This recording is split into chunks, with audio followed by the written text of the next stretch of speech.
For 75 år siden, i september 1940, lige efter Danmark var blevet besat af Tyskland, er der en ung professor i kirkehistorie, Hal Koch, som indkalder til en forelæsningsrække på Københavns Universitet i Disputatsauditoriet.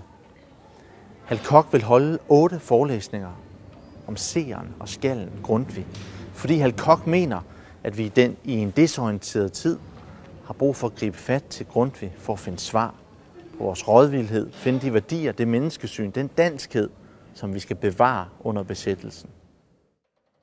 Berlingske Aftenavis skriver, at arrangementet er et tilløbsstykke. Der står 3 rækker op mod juridiske fakultet, som vil ind og høre Hal Koch fortælle om Grundtvig. Avisen beskriver også, hvordan de 500 fremmødte stod som sild i en tønde i Disputatsauditoriet, hvor der kun var plads til 200. Vi er en række organisationer, som har ønsket at markere jubilæet for Hal Kochs forelæsningsrækker, fordi Hal Koch og de forelæsninger, den forståelse af danskhed og demokrati som samtale, som en livsform, som en samfundsform, blev afgørende for Danmark for efterkrigstiden.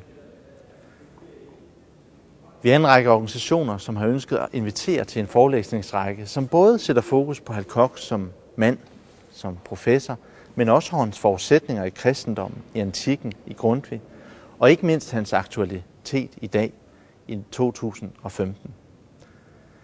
Det er organisationerne Grundtvigs Forum, Grundtvig Akademiet, Grundtvig Centret og Vartov. Det er Krogerup Højskole, som Hal Koch er med til at stifte i 1946.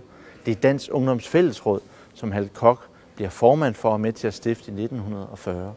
Det er Tænketanken Cura, som har fokus på civilsamfund og personalisme.